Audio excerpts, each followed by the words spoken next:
3 tips on why it is critical to take risk and how to manage risk. Let's start with an interesting quote. Taking risk often has a higher leverage than hard work, at times even more than cognitive abilities. Now, what does this mean? What it simply means is you can achieve greater outcome and success by taking risk than by working hard or even by using your intelligence. And this becomes more and more applicable as you move up the hierarchy in your life, in your corporate, in your business. The higher up you are, the more return you get from taking risk. What is risk and why do people avoid risk? Now, risk in simple terms is a possibility that something can go wrong or unfavorable. Now, the fear of risk arises from your relationship with fear of failure, fear of unknown, and fear of losing things. Now, in simple words, risk is basically a function of your mental model or your subconscious mind. If I have to, simplify it, if I have to kind of drill it down, it's basically the feeling of risk comes from your worldview, an individual's worldview, and hence it is different from one individual to other individual. It evolves from your worldview, it evolves from your past experiences and the associated emotions. In the past, whatever incidences would have happened, the outcome of that gets impregnated, that gets recorded in the subconscious mind, and for every new instance, the mind goes back to its subconscious memory and compares and then decides whether incidence is risky for you or not risky for you. And that, when as a pattern repeats, is simply what we say, you are risk averse or you are risk taker. It also evolves from your reason arising from analogy, right? So when I'm saying reason arising from analogy, what I mean is you also tend to take risk or not take risk based on what you see your friends, your colleagues, people you hang out with. They have a very strong impression on you in terms of whether you will take risk or not. It starts, of course, with your parents, your family members, spouse, and then extends up to friends. So what this explanation helps us to understand is that the risk threshold or the risk tolerance threshold is very different from one individual to other individual. So the same incidents can be seen as risky by someone and not risky by others. And there is up to a number of such examples. I'll take a simple example, leaving a job to start up. Now this may be a very risky thing to do by an individual, and the other one can embrace it with a lot of excitement. And remember, it's not a function of resources. I have seen people who are rich, who are filthy rich and want to do something themselves, but still they are not able to leave their job to start up because of social pressure, compulsions, whatever story they try to sell themselves. And as opposed to that, I've seen people who are pauper, who really don't have enough savings to last more than 3 to 4 months, and still they have a likability for taking a risk. So it's nothing, I won't say nothing, but it's more to do with your mental model, your own past experiences, and the reason arising out of analogy than the resources that's there at your disposal. Now, that brings me to the point, a very interesting fact or characteristics of risk, which is, mind is usually not able to realistically quantify risk because it's perception based, it's very subjective, it's based on the story you sell yourself. So mind is not able to quantify risk. What it leads to is that when mind is not able to quantify risk, the perception of risk stays in the domain of emotions and not in the domain of logic. As a consequence, there is a higher chance that people or you as an individual tend to demonize risk. Now, why taking risk is important? There are 2 complementary perspectives around that. The first one is risk and opportunity are opposite sides of the same coin. If you pick up one, the other comes, and you cannot pick one without the other. To really make extraordinary gains, embracing risk is imminent. You can't avoid it. And there, to support this, you have a very famous perspective or a quote from Jeff Bezos, which says, when you are balancing the risk, you say the most I can lose is the cost of the experiment, and the value of the invention could be uncapped, infinite, right? If you just look, be with this quote for a moment. What it is trying to say is the outcomes could be infinite, and the worst that you can lose is the cost of the experiment. If you just let this sink in, you'll realize that life is a superset of possibilities.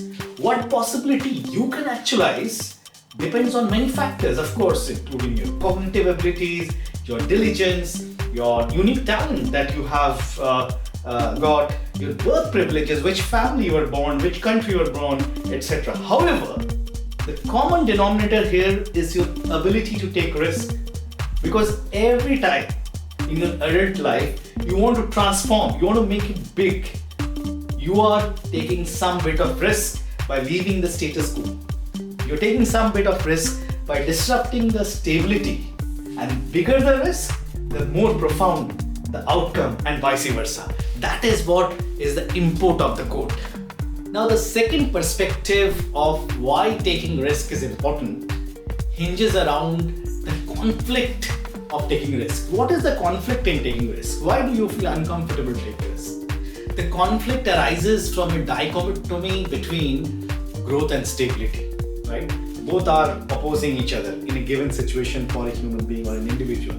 Now, what do I mean? When you're pursuing true growth, right? True growth, in some or other format, you are moving out of your comfort zone, you are disrupting your stability, you are taking risk, you're disrupting your stability, you are disrupting your survival, right? The status quo, and trying to get into a different orbit.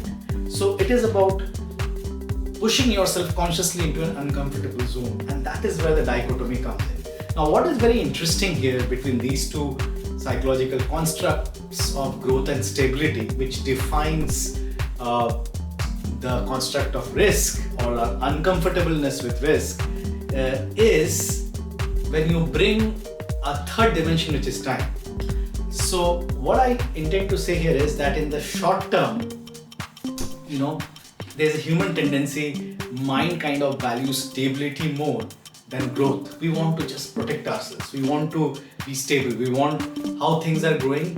We fear that we will lose. As I started, we fear that we will fail. We fear uncertainty, the unknown, right? So in the short term, we always try to preserve our stability, the status quo. But in the long term, interestingly, human tendency is always to value growth more than stability, as opposed to short term, where human mind values stability more than growth. Now, what becomes very interesting here is, and this is, it just came out from my own perspective here, is that what is the nature of human existence? The nature of existence is growth, right? Growth or progress. Your age progresses. If you do nothing, still you have to do something. You age. There's a human tendency to be richer, to be happier, to be wealthier, to be supporting others, to see your offsprings, to make them happy. This is a normal human tendency, right? Someone who is not clinically depressed, because we are geared towards that. The human existence is about being and becoming, to preserve, to grow. That's our basic nature. Now, because our essential nature or dharma of human existence is growth, if we don't pursue growth as a matter of fact consistently in our life, a lot of regret accumulates over a period of time if growth agenda is not pursued. But because human existence is all about growth, but you are not pursuing growth, or an individual is not pursuing growth, so there is a conflict, and that conflict leads to accumulation of regret of not pursuing growth, regret of not actualizing one's inherent potential, right? And that is what leaves you unfulfilled, depressed, sad, unhappy, whatever you want to tag it. So I'm not trying to say that stability is not important. What I'm trying to say is psychologically speaking, you essentially have to pursue growth. Now, this is very aptly explained by, again, Jeff Bezos. I'm a fan of him, and specifically in this area, he has shared a lot of interesting perspective. And one of the frameworks he says is known as regret minimization framework. Now, you can see it in the YouTube. He has this video. It's essentially when he was leaving the job, when he was an investment banker, and he decided to start selling books on the internet. I think this is around 1995. And when he resigned, his boss, the managing director of the investment banking firm, went out for a 2-hour walk with him, explaining him why it is not a great idea to pursue the internet venture and leave a lucrative career in investment banking, right, in Wall Street. Now, of course, he got confused, he got convinced by his boss, and he got confused. And then what Jeff Bezos says that he came up with a framework for himself. The framework, he termed it as regret minimization framework. And what it entails is, he said that he projected himself at age 80, right? He assumed now he suddenly moves to his age 80, and he looks back and sees that what are the regrets in his life. And essentially, his view or paradigm he saw is to minimize the number of regrets in his life, because when you are dying, you really don't want to feel regretful. So he said that he wanted to minimize the number of regrets. And when he looked at his life from that perspective, all the short-term nuances around not taking risk, not pursuing growth kind of dies down, right? And he gives a very interesting example of how it helped him taking decision, like leaving the job in the middle of the year meant he's losing a huge amount of bonus in investment banking, management consulting. I've been in strategy consulting, management consulting, and I know how much you can earn from bonuses. And he said that leaving it in middle of the year was not a prudent decision in short term. But when he used the regret minimization framework, it was very clear that he wanted to pursue his investment, his internet venture of selling books. And today we have what we call a giant Amazon. So the point here is, if we use this framework of growth versus stability and what I was just speaking, that if you take a long-term view of things, the essential nature of human existence is growth. If you don't pursue growth, you tend to accumulate regrets, the regret of not actualizing your potential, and that is very counterproductive, and that kind of is beautifully explained by this framework by Jeff Bezos. So let's analyze the transformation cycle in the form of a 2x2 matrix. On the x-axis you have stability, y-axis you have growth, low, high, low, high. Now we are terming various quadrants. So quadrant 1, if you are not taking as your approach of life any growth pursuits and you are not even taking care of your stability, you really disrupt it. If you move to quadrant 2, if you are really focusing on stability, you have a mediocre life. So you can say this is mediocre because you're not pursuing growth, right? Typical characteristics of risk-averse people. If you are in quadrant 3, you essentially, which is the top quadrant, right?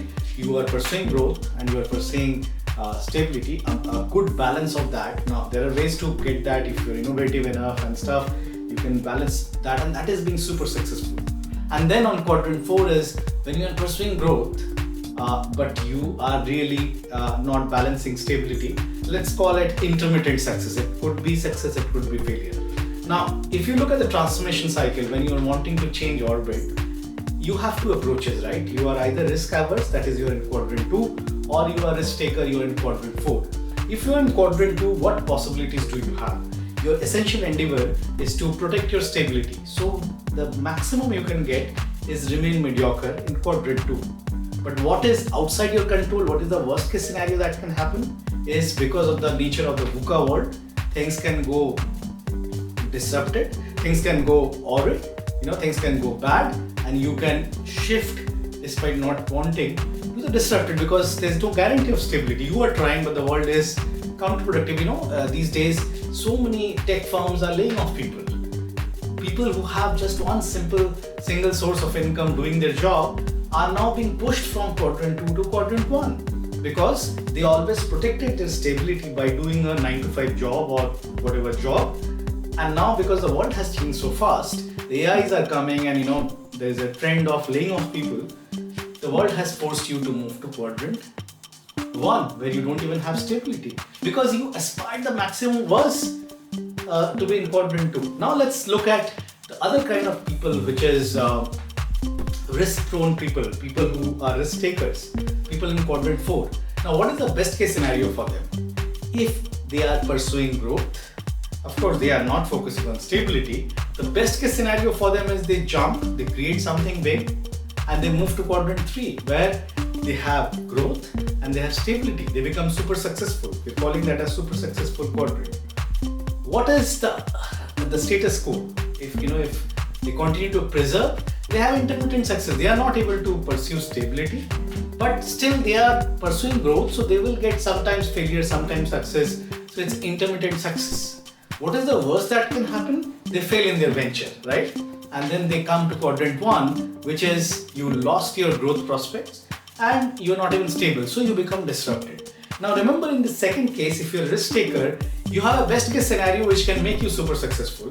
You have a worst case scenario which is making you disrupted. So the worst case scenario for risk taker and risk averse is same, right? Whether you want or don't want, the world is behaving in such a way that both the worst case scenario is same for both of you. But the best case scenario for the risk taker is having far higher payoff than that of a risk averse guy. So isn't it a way of looking, a perspective of looking at transformation cycle, that you should always focus trying to be a reasonable degree of a risk taker? You should try to take risks, because at least you're giving yourself chance to be a mega success rather than forcing world's variability to kill your stability and move to be disrupted, or at max just be mediocre. I know it's a simplification, but it's just a subjective perspective for you to look at the construct of risk averse versus risk taker. How to improve your relationship with risk and embrace it? That's $1 million question, right? How do you resolve this?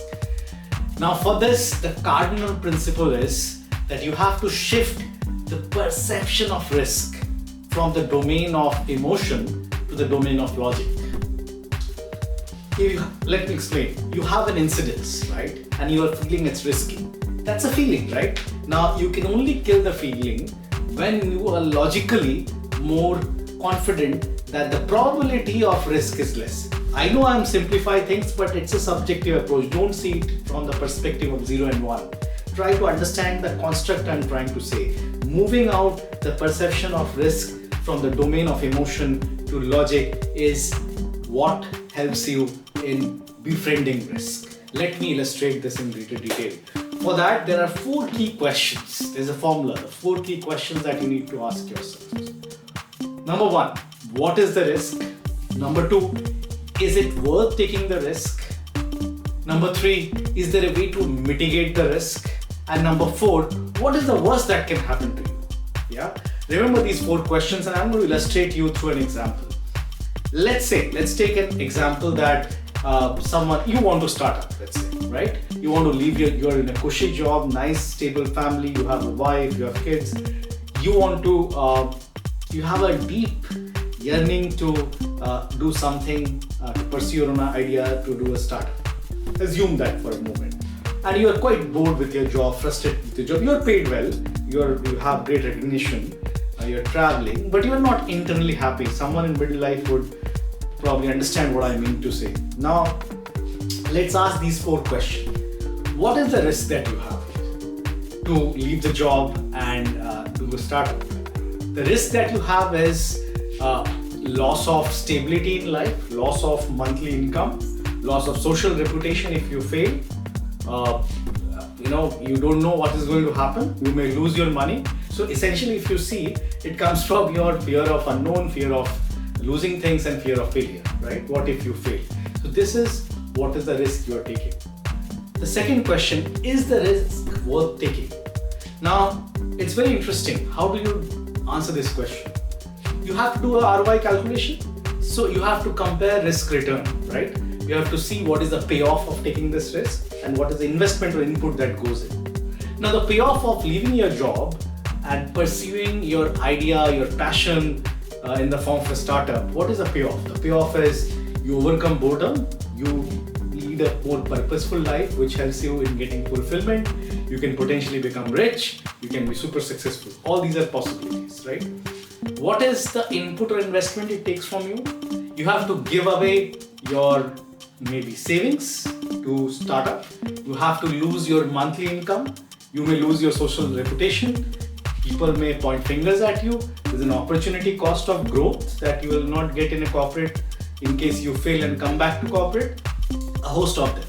Now, if I ask you to look at the payoff and the input or the investment, can you say that the payoff will be more or the investment will be more, or no, right? Because it's difficult to quantify. It's difficult to say that you will be fulfilled after 5 years if you're super successful vis-a-vis losing your income now. It's very murky, it's nebulous, right? And that is my point in the beginning I shared with you, that your mind gets confused. They're not able to quantify risk, right, realistically, and that is the mother of all problems. In this case, you have certain payoffs which are subjective, there are certain investments or input, but your mind is not able to realistically quantify the risk properly, which means automatically it's not pushing things to the domain of logic, it's operating from the domain of your reason, emotions. And when you're operating from your domain of emotions, what ends up happening is you look at your subconscious mind, you look at your past experiences and the associated emotions, you look at the reasoning arising from analogy, right? From what others are doing, somebody has done and failed, some relative has done and failed, and then you tell the story to yourself that probably it is not a great idea to pursue this. Yeah. So now the question is, so how do you quantify risk? Is it always possible? The answer is no. Can we make a endeavor towards that? The answer is yes, right? To quantify risk.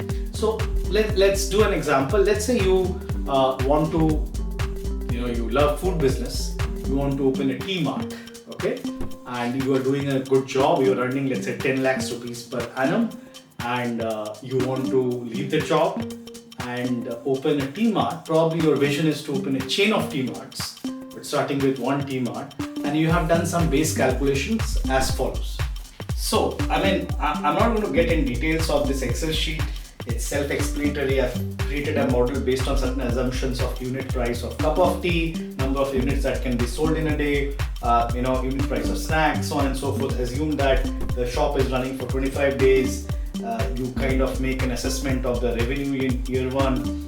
You also make an assessment of, which I'm calling as input factors in year one. And you know that in case one, you were earning 30 lakhs rupees, but your cost is 8,000 more. 30 lakhs, 8,000 is the cost. Whereas in case two, where you are selling more number of cups, in the case one, there are 100 cups you are selling per day. In case two, if you see, you're selling 200 cups, which leads to a profitability increase, and you are earning a revenue of 45 lakhs vis-a-vis the same cost of around 30 lakhs, 8,000. So you're making a close to 15 lakh profit.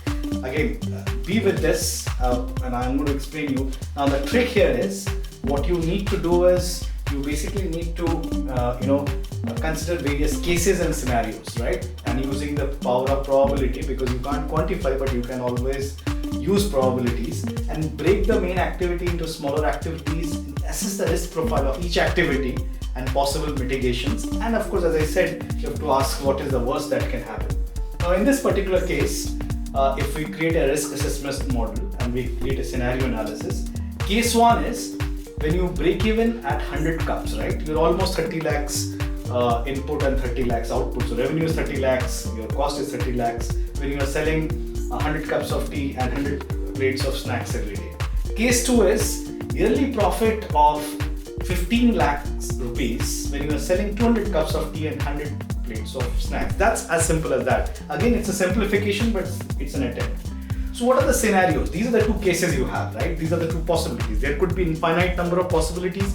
I'm picking up two kind of economically separate cases. Now there are a couple of scenarios, 2-3 scenarios you can have. First scenario, what is the probability of selling 200 cups of tea and 100 plates of snacks every day in year one? You have just opened the shop. You think you can sell 200 cups of tea? Probably the answer is no. So let's call it low probability. Now let's look at scenario 2. Probability of selling 200 cups of tea and 100 plates of snacks every day in year 2. You've stabilized in year 1. Now can you on an average sell 200 cups of tea every day in year 2? Maybe, may not be. So you say the probability is medium. What about year 3? Now people have started knowing you and 200 cups is possible with a realistic assumption. Okay, then you say it's high in year 3. And we discussed earlier that your current salary is 10 lakhs rupees per annum. So this is only in year 3 when the payoff will be substantially higher than the input with reasonable degree of certainty. It may be financially risky to depend on the revenue stream of the T-Mart in year 1, right? Because the probability is low and hence not worth taking the risk of fully depending on the T-Mart for survival, because if you leave the job and you're only earning zero, you're breaking even, so how will you manage your family? So this is where we are, right? So probably you should not take the risk. It is not worth taking the risk because based on the model, year 1, year 2, you have very less chances of success, so you may get disrupted. Not worth taking risk because you cannot jump from now to year 3 directly where you make 15 lakhs profit. So now we come back to so this is answering our question, is it worth taking the risk, right? So here you see the payoff is not much, the input is high. Now we'll look at the third question, is there a way to mitigate the risk? Now since year 1 and 2 do not have a high probability of selling 200 cups, so my salary is always going to be higher than the income from the T-Mart. One way to manage it is if you open the T-Mart in the name of your parent spouse and run it proxy till year 3, when there is a definitiveness of the revenue stream, and then you can leave the job. So what I'm trying to say is, you looked at year 1 and 2, probabilities are not in your favor. Year 3 probability is in your favor. So you say that it is not worth taking the risk. The third question is there a way to mitigate the risk? There is an answer, yes. Is it a possibility that you can do your job and still open the T-Mart because that's your passion? The answer is yes. I mean, you can open it in the name of your parents, your spouse, and then you don't need to sit in the T-Mart, right, to giving teas. You can still manage it. You standardize the process, be visible in the evenings, see there what's happening, and have people who are managing it. In that way, you are not giving your income stream from the job, but you are starting the business small and making sure that you are using the time of year 1 and year 2 when the business is at a very nascent stage. You are kind of crossing that gestation period by working parallelly and working in proxy.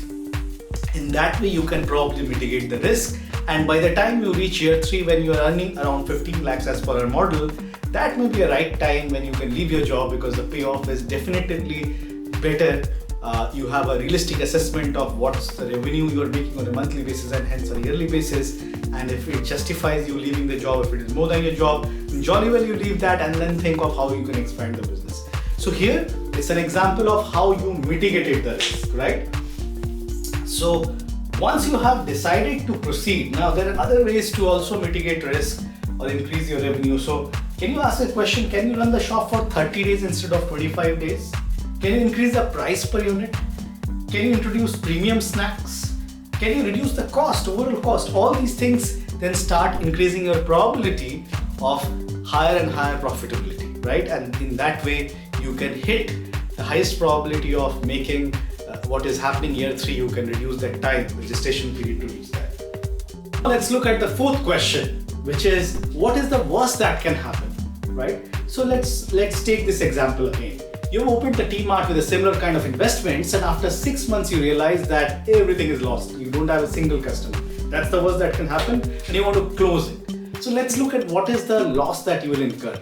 Maybe a 2 lakh rupees as per the model again, 2 lakhs of fixed capital investment and around recurring investment of salaries, raw material, everything. That's around 12 to 13 lakhs. So total after 6 months, if you decide to close your T-Mart, you're incurring a loss of 15 lakhs. So the question that you have to ask is that even if you're doing a job, but if you incur a loss of 15 lakhs, do you have the savings to bear that shock?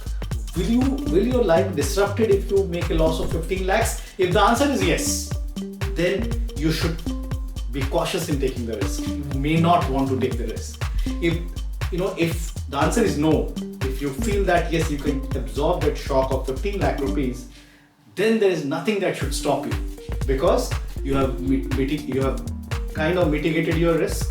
You have found out a way to do things parallelly, and you know that even the worst thing, the threshold, will not disrupt your life completely. Hence, you should proceed with taking the risk. So essentially, what I am doing here in terms of these 4 questions is trying to gravitate the perception of risk, because there's nothing called risk.